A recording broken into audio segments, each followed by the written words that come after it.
It was December 1963 when the legendary Frank Sinatra all of a sudden found himself in a nightmare that no one would ever want to deal with. Sinatra started questioning his associations with Mafia figures like Sam Giancana, Carlo Gambino, and Mayor Lansky. At the time, Frank Sinatra was one of America's superstars. Who would want to do such a thing to Frank? On December 8th, 1963, Frank Sinatra's son, Frank Jr., went missing from the Harris Club Lounge in Lake Tahoe, Nevada. He was kidnapped, leaving behind zero clues as to his whereabouts. Who kidnapped Frank Sinatra's son? Was this payback from a mobster? Were his mob associations finally catching up to the legendary singer? You won't believe who was responsible and what the outcome was of this fascinating story. The Frank Sinatra Jr Kidnapping. Next. Welcome to History Everywhere.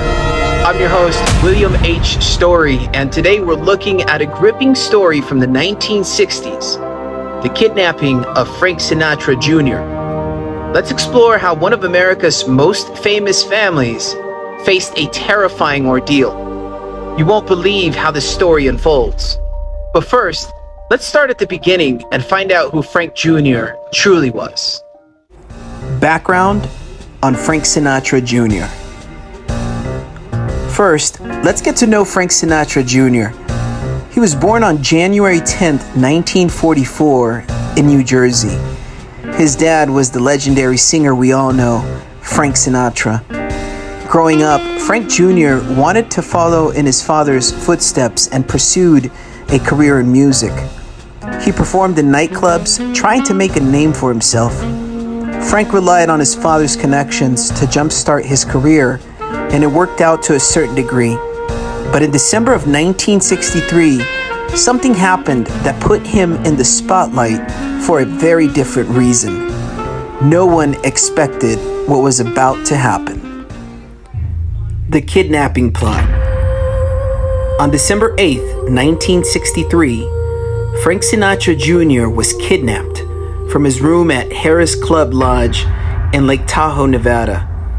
On that day, kidnappers barged into Frank Sinatra Jr.'s room where he was having dinner with his trumpet player. They pointed weapons at both men and tied both up, leaving the trumpet player behind and taking Jr.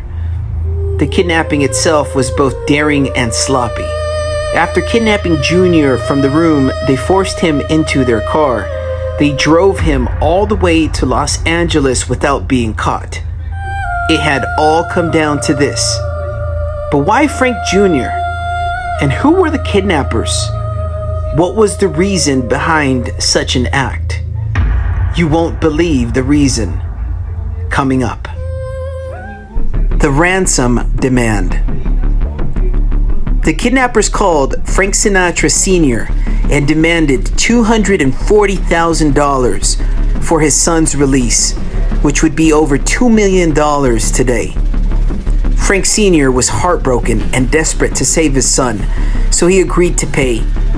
Frank Sinatra could not imagine who would be responsible for such an act. He tried to handle the situation himself, but could not help but think that there was a mob connection to such a horrendous act. He started to call his mob connections, and slowly but surely, it was clear what had happened. Against his desires, he quietly got the FBI involved and began the process of rescuing his son. The uncovering of the kidnappers' identities was shocking. Stay tuned. The FBI involvement. The FBI quickly got involved and worked with Frank Sr. to get his son back safely. They planned the random drop carefully, and Frank Sr. delivered the money as instructed. The operation went smoothly, and the kidnappers released Frank Jr. on December 10th, 1963, near his mother's home in Bel Air, California. Frank Jr. was safe, and Frank Sr. was relieved. But the question remained, who were the kidnappers. The aftermath and capture. After Frank Jr. was freed, the FBI arrested the kidnappers within days. It turns out that the kidnappers were Barry Keenan, who knew Frank Jr.'s sister, and his friends, Johnny Irwin and Joe Amsler. Turns out they were in financial trouble and decided to kidnap Frank Jr.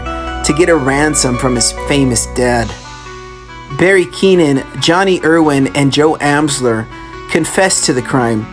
The kidnapping, which had grabbed the nation's attention, was resolved quickly, but the bizarre and bold nature of the crime left a lasting impression.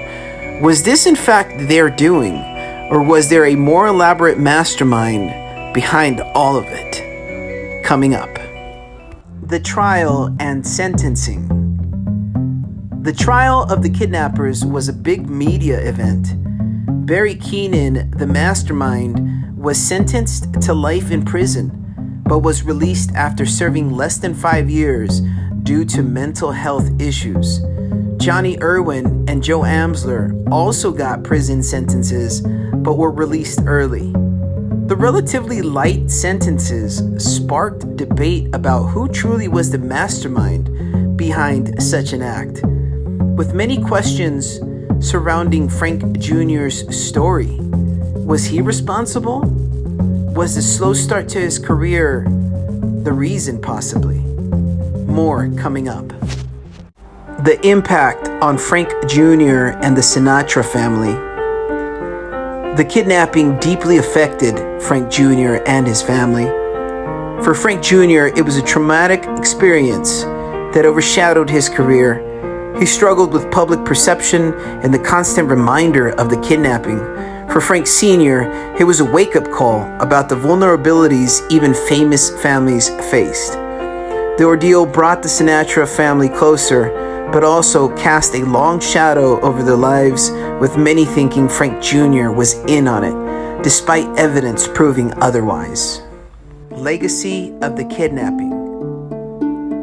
The kidnapping of Frank Sinatra Jr. is one of the most infamous abduction cases in American history. It highlighted security issues for celebrities and showed how far desperate people might go for money. The case also raised questions about how the justice system handles mental health issues in criminal cases. And for more amazing stories from the past, don't forget to subscribe to History Everywhere. This is your host, William H. Story. Until next time, let's keep exploring the fascinating events and people who have shaped our world.